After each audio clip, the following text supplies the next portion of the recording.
The evening was supposed to mark a milestone, the kind of corporate celebration where everything looks polished on the surface.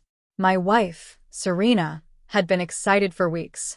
She spared no expense: designer dress in a deep sapphire shade, professional makeup, even insisting I wear the best suit I owned. To anyone watching, we were the picture of success. But beneath that illusion, something had already started to crack. For months, Serena had been different, distant, distracted. Late nights at the office became routine, and her laughter felt rehearsed, like she was playing a role instead of living in it. I had my suspicions, but suspicion alone wasn't enough. I needed certainty, and deep down, I knew this night would give it to me. The ballroom glittered with wealth and ambition. People laughed too loudly, glasses clinked endlessly, and conversations floated like background noise. But my attention stayed fixed on Serena. She moved through the crowd gracefully, yet there was tension in her shoulders. And then there was her boss, Victor Hale. Victor had the kind of presence that filled a room without effort. Tailored suits, calculated charm, and the arrogance of a man who had never been told no. Every time he came near Serena, her demeanor shifted ever so slightly. A glance here, a subtle smile there. It was enough. I stood at the bar, pretending to enjoy my drink while watching everything unfold.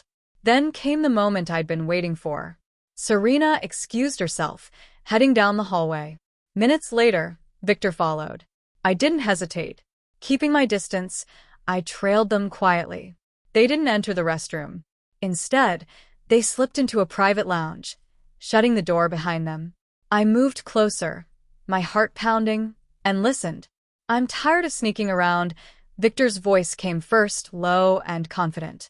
When are you going to tell him? Serena hesitated. It's not that simple. Daniel isn't clueless. A soft chuckle came from Victor.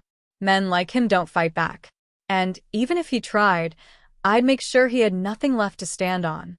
My jaw tightened, my hands curling into fists. But I stayed silent. This wasn't the moment. Not yet. When they came out, Serena looked uneasy, her composure slightly shaken. Victor, on the other hand, looked completely at ease, like a man who already believed he had won. I returned to the bar before they noticed me, finishing my drink as if nothing had happened. But inside, everything had changed. Later, as the night began to settle, Victor approached me directly. His hand landed on my shoulder, firm and overly familiar. Daniel, right? He said with a smile that felt more like a challenge. Serena tells me you've always supported her ambitions. I met his gaze calmly. Of course. That's what partners do. He leaned in slightly, lowering his voice. Good. Because you'll need to keep that mindset. From now on, she answers to me. You'll stay quiet, support her, and be grateful for whatever scraps you get. Otherwise, he paused, letting the threat linger. I can make your life disappear. For a second, I said nothing. Not because I was afraid, but because I was already thinking 3 steps ahead. He patted my shoulder again and walked away, completely convinced of his own dominance. That night, I didn't sleep. While Serena rested beside me, I stared into the darkness, replaying every word, every glance, every betrayal. He thought he could take everything from me, my marriage, my dignity, my future. He was wrong. By morning, I had already started. I reached out to people I hadn't spoken to in years, contacts in finance, old associates who owed me favors.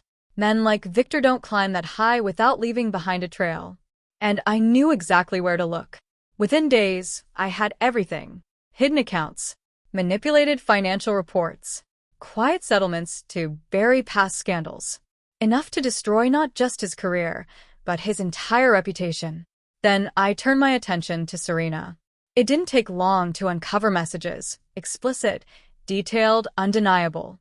Plans, promises, and betrayals written in her own words.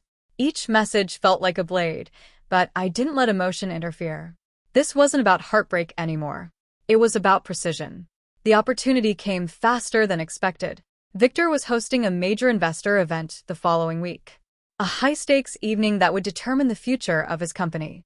Perfect. I sent everything, anonymously. A journalist received the financial evidence. The board received proof of his misconduct and the affair. Every piece carefully placed, every move calculated. On the night of the event, I walked in beside Serena, just like before. Calm. Supportive. Unaware. At least that's what she believed. Victor stood on stage midway through the evening, delivering a speech about leadership and vision. Then it started. Phones began buzzing, one after another. Whispers spread across the room. Faces changed. Eyes shifted. The article had gone live. Detailed. Damning. Irrefutable. Victor faltered mid-sentence, his confidence cracking for the first time. Board members stepped away, urgently gathering. The room turned from admiration to suspicion in seconds.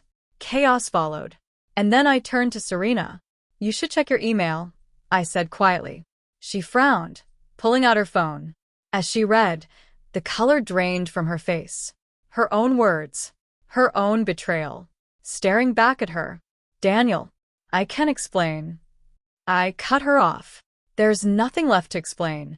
Everything unraveled quickly after that. Victor was removed before the night even ended. Investigations followed. His empire collapsed faster than he ever imagined. Serena didn't escape either. Her involvement cost her everything, her job, her reputation, and whatever future she thought she had planned. The next day, I filed for divorce. She begged, apologized, promised things would change. But those words meant nothing anymore. They had both made their choices. I simply made sure they lived with them.